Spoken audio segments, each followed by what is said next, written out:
Memiliki kecerdasan berpikir mungkin bisa menjadi suatu kebanggaan bagi sebagian orang. Karena dengan kecerdasan, apa yang tidak bisa diraih? Sederet kesuksesan, ketenaran, bahkan kekayaan pun bisa didapatkan. Namun, pernahkah kita membayangkan jika kecerdasan itu dibarengi dengan kondisi psikosis yang cukup parah, seperti gangguan skizofrenia, di mana seseorang mengalami kesulitan bahkan tidak bisa membedakan mana khayalan dan kenyataan di hidupnya. Kejadian ini pernah dialami oleh seorang matematikawan peraih hadiah Nobel Ekonomi yang memiliki segudang karya berpengaruh bagi dunia. Nama matematikawan itu adalah John Forbes Nash Jr. Kisah hidupnya sebagai ahli matematika yang mengidap skizofrenia ditulis oleh Sylvia Nazar dalam buku biografi berjudul A Beautiful Mind. Buku inilah yang kemudian difilmkan oleh Ron Howard pada tahun 2001. Melalui filmnya, kita akan diajak mengenal siapa itu John Nash dan bagaimana kondisinya dalam 135 menit yang cukup sentimental. Sebelum kita melanjutkan pembahasan ini, saya mau mengingatkan kalau konten ini mungkin akan berisi spoiler dari film A Beautiful Mind. Jadi, saya sangat tidak menyarankan untuk kalian yang memang belum menonton filmnya untuk menonton video ini. Saya lebih menyarankan untuk kalian untuk menontonnya dulu secara utuh. Baru, jika masih belum mengerti atau butuh penjelasan lain yang lebih rinci bisa menonton video ini.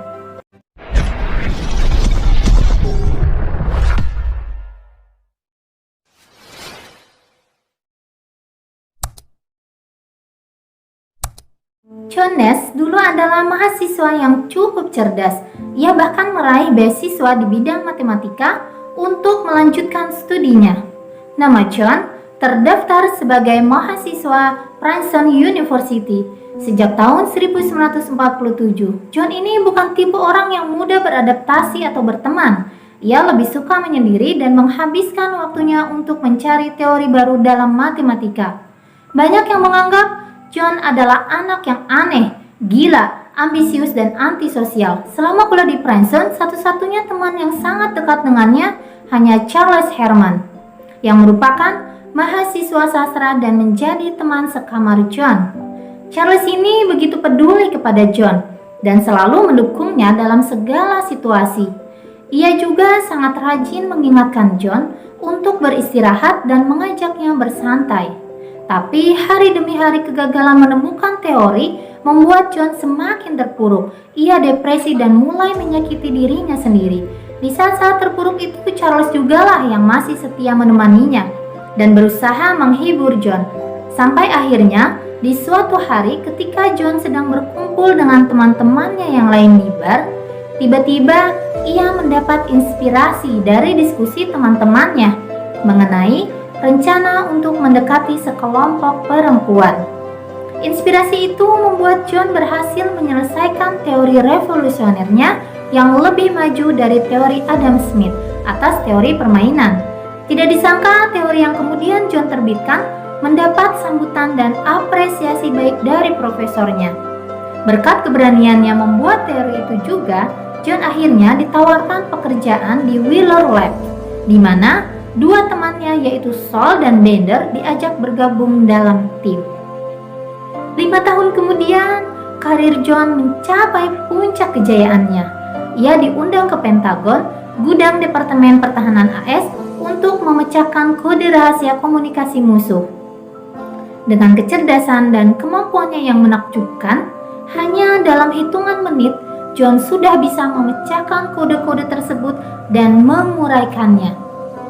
Kejeniusan John ini sempat membuat dirinya merasa tinggi hati dan menganggap pekerjaan rutinnya di MIT terlalu rendah untuk kemampuannya. Ia ingin sesuatu yang lebih menantang supaya bisa memaksimalkan potensinya, sesuatu yang lebih berisiko. Keinginannya ini nampaknya langsung terjawab ketika seorang agen misterius yang sebelumnya ia lihat di Pentagon menemuinya secara pribadi. Agen bernama William Parcher menawarkan sebuah pekerjaan baru untuk John. Pekerjaan rahasia untuk memecahkan kode komunikasi musuh yang menurut William tersembunyi di majalah dan surat kabar. John yang seluruh hidupnya selalu didedikasikan untuk pekerjaan, tentu tidak ingin melewatkan kesempatan ini dan mulai mencurahkan fokusnya kepada pekerjaan baru. Bahkan sebenarnya ia bisa dikatakan terlalu obsesif dalam mencari pola-pola di majalah dan surat kabar, hingga lupa dengan tugas-tugasnya yang lain. Tapi semenjak mendapatkan pekerjaan ini, John pun lebih sering terlihat gelisah dan paranoid. Ia sangat yakin kalau selalu diikuti orang-orang misterius ketika ia mengirimkan hasil pecahan pola yang ditemukannya dari majalah dan surat kabar. Saul dan Bender sebagai teman satu tim sebenarnya menyadari bahwa John belakangan semakin mengkhawatirkan. Mereka berdua tahu bahwa John adalah orang aneh sejak kuliah, tetapi keanehan kali ini dirasa jauh lebih parah. Apalagi John tidak pernah menceritakan apa yang sebenarnya ia kerjakan. Ia hanya sering berkata bahwa itu pesanan dari Pentagon. Hanya itu, tidak ada penjelasan lain atau nama lain yang disebutnya. Saul dan Bender memaklumi hal tersebut dan mulai membiarkan John tenggelam dalam pekerjaannya.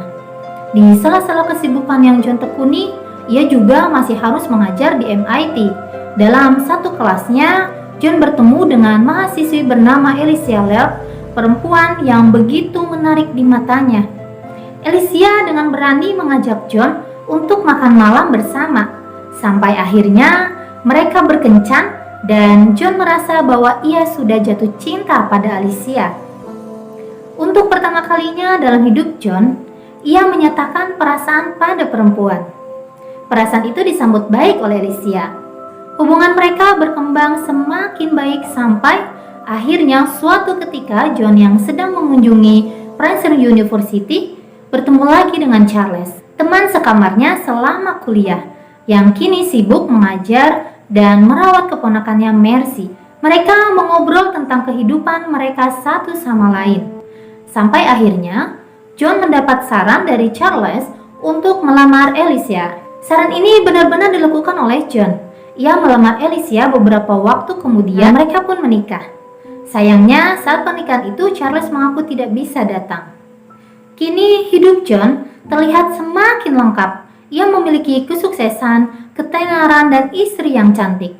Mungkin ini adalah fase-fase terbaik dalam hidupnya. Hanya saja, kesempurnaan hidup yang John rasakan tidak bertahan lama. William yang melibatkan John dalam adegan baku tembak melawan agen Rusia membuat John seperti trauma dan tertekan. Hari-harinya jadi dipenuhi ketakutan besar. Apalagi semenjak kejadian itu, John yang ingin berhenti dari pekerjaannya justru mendapat ancaman serius dari William. Ancaman yang membuat John menjadi sangat paranoid. Dalam satu kesempatan ketika John diundang menjadi dosen tamu di Harvard, dia berusaha melarikan diri dari orang-orang misterius yang dikiranya adalah agen Rusia. Orang-orang itu dipimpin oleh Dr. Rosen yang memperkenalkan dirinya kepada John sebagai psikiater. John tidak percaya dan sikapnya waspada. Ia bahkan meninju Dr. Rosen dengan cukup keras. Di pikiran John saat itu adalah Dr. Rosen merupakan orang kiriman Rusia. Jadi dia berontak dan melawan. John berusaha melarikan diri, tetapi 3 pria segera menangkap dan menahannya, serta memberikan obat bius untuk John. Ketika sadar, John sudah berada di fasilitas psikiater yang John yakini milik Rusia. Dr. Rosen menyadari gangguan yang dimiliki John cukup serius. Ketika itu divonis menderita skizofrenia paranoid yang membuatnya berhalusinasi. Alicia yang diberitahu mengenai kondisinya agak tidak percaya. Tetapi begitu Dr. Rosen menyebutkan nama Charles, Mercy, William yang tidak pernah terlihat oleh orang lain, termasuk Alicia, kini perempuan yang dinikahi John itu mulai meyakini apa yang dikatakan oleh Dr. Rosen. Untuk memperkuat keyakinannya, Alicia juga menelusuri tentang Charles, Mercy, dan William. Setelah menemukan fakta dan beberapa dokumen yang berisi pola kode yang John coba pecahkan untuk William, Alicia baru sepenuhnya mempercayai bahwa banyak hal yang dilihat oleh John selama ini adalah imajinasi. Alicia merasa tidak bisa menerima kenyataan saat itu. Dia sempat berdebat dengan John sambil menunjukkan dokumen-dokumen yang belum terbuka sama sekali. John sendiri masih kebingungan dengan kondisinya. Sampai ia akhirnya berdamai dan mengikuti semua terapi yang disarankan oleh Dr. Rosen. John menjalani terapi kejut insulin selama beberapa minggu dan harus rutin mengkonsumsi obat antipsikotik untuk menghilangkan halusinasinya. Untuk beberapa waktu, terapi ini memang berhasil membuat John tidak lagi berhalusinasi mengenai Charles, Mercy, ataupun William. Sayangnya, pengobatan yang dijalani John mengurangi tingkat produktivitasnya. Efek sampingnya membuat John merasa selalu lesu dan kurang responsif. Ia bahkan tidak mampu berpikir mengenai teori-teori yang dulu biasa dikerjakan olehnya. Kini, kondisi John yang tidak memungkinkan untuk bekerja kemudian membuat Alicia bekerja sendirian untuk memenuhi kebutuhan keluarga. Alicia tidak mengeluh cintanya kepada John. Terasa begitu tulus dan terbukti dari banyak pengorbanan yang dilakukannya demi bisa tetap bersama John. Terkadang, seperti semua manusia, Alicia juga pernah merasakan lelah dengan kondisi yang dihadapinya. Tetapi ia tidak ingin meninggalkan dan menyerah kepada kondisi John. Alicia sangat yakin kalau suatu hari nanti John akan membaik. Hanya saja, tanpa sepengetahuan Alicia, John sudah merasa putus asa dengan kondisinya. Ia memilih untuk berhenti minum obat secara diam-diam. Ya, sebuah kesalahan besar bagi John. Karena semenjak dia berhenti, halusinasinya kembali muncul. John bertemu dengan William, Charles, dan Mercy yang semakin mempengaruhi pikiran dan tindakannya. Alicia baru mengetahui John kembali kepada kegiatan lamanya setelah beberapa minggu kemudian. Saat itu, Alicia memasuki pondok rusak di tengah hutan yang tidak jauh dari rumah mereka. Ia menemukan potongan majalah dan surat kabar memenuhi bagian pondok. Alicia sadar kalau John sudah kambuh lagi. Ia yang meninggalkan putra mereka bersama John segera berlari secepat mungkin kembali ke rumah. Untungnya, Alicia belum terlambat untuk menyelamatkan anaknya yang hampir tenggelam di bak mandi yang terisi air karena John meninggalkannya tanpa pengawasan. Saat itu John percaya bahwa Charles mengawasi anaknya. Kejadian itu membuat Alicia histeris dan langsung menghubungi Dr. Rosen. Tetapi John yang melihat William ingin menyakiti Alicia berniat ingin mengusir William pergi. Namun justru ia tidak sengaja memukul dan mendorong Alicia serta anak mereka hingga terjatuh. Alicia merasa tidak bisa terus bersama John. Saat itu ia keluar rumah segera menaiki mobilnya dengan kondisi yang panik dan takut. John terdiam dan memandangi William, Charles, dan Mercy yang masih berada di dalam rumahnya. Sampai akhirnya John sadar bahwa selama ini tidak ada orang yang selalu tiba-tiba muncul. Itu adalah bagian dari halusinasinya. John tersadar karena melihat Mercy yang tidak pernah tumbuh meski mereka sudah mengenal selama 3 tahun. Charles dan William pun tidak kelihatan menua sedikit pun. Pada akhirnya, John mengejar Alicia dan memohon agar tidak ditinggalkan. Alicia pun luluh dan membatalkan niatnya untuk pergi. Akhirnya John pun bertemu dengan Dr. Rosen. Sebenarnya John disarankan untuk mengulangi terapi. Tetapi saran itu segera ditolak karena John percaya bahwa ia bisa berdamai dengan kondisinya. John berniat mengatasi gejala dan halusinasinya sendiri. Keputusan itu memang cukup beresiko, tetapi John sangat yakin bisa menghadapinya. Alicia pun mendukung keputusan John dan percaya bahwa suaminya bisa membaik di kemudian hari. Walaupun tanpa terapi yang membuat jati diri John seakan hilang. Memang awalnya sangat berat bagi John. Terkadang halusinasinya terasa sangat nyata. Itu terasa masih selalu mengganggunya. Namun beruntungnya, John selalu dikelilingi orang yang setia mendukungnya. Baik istri maupun teman-teman John semasa kuliah. Mereka ingin melihat John menemukan dirinya yang dulu lagi. John pun tidak mudah menyerah. Ia mencoba berbagai cara untuk kembali pulih. Usaha John untuk menangani kondisinya adalah dengan kembali ke Princeton University. John bertemu dengan temannya sekaligus saingan lamanya, yaitu Martin, yang kini menjabat sebagai kepala departemen matematika di kampus lama mereka. Kedatangan John menemui Martin adalah untuk meminta izin agar diperbolehkan berkeliaran di perpustakaan dan beberapa kelas agar bisa membantu proses pemulihan. Pada tahap-tahap awal, kondisi John memang masih mengkhawatirkan dan sering kambuh. Tetapi Martin tidak pernah melarang John kembali ke kampus. Ternyata kegiatan itu berlangsung selama 20 tahun sampai John bisa mengabaikan halusinasinya dan membedakan mana yang nyata atau hanya imajinasi. Usaha yang tak habis dan keyakinan kuat bahwa bisa berdamai dengan kondisi jiwanya yang terganggu itu ternyata membuahkan hasil yang manis untuk John. Akhirnya, ia diterima kembali untuk mengajar di kampus dan membagikan kembali ilmunya yang luar biasa pada tahun 1979. Ini adalah pencapaian yang tidak cuma membuat John bangga, tetapi juga membuat Alicia sangat bahagia. Kesabaran dan kesetiaannya tidak salah diberikan untuk John. 15 tahun kemudian, atas semua perjuangan yang dilakukannya, John mendapatkan penghargaan Nobel dalam bidang ekonomi atas karya revolusioner pertamanya dalam teori permainan. Tahun itu 1994. John mendapatkan kehormatan besar dari teman-temannya dan bahkan dunia atas pencapaiannya. Ia hadir dalam acara penganugerahan Nobel yang digelar di Stockholm.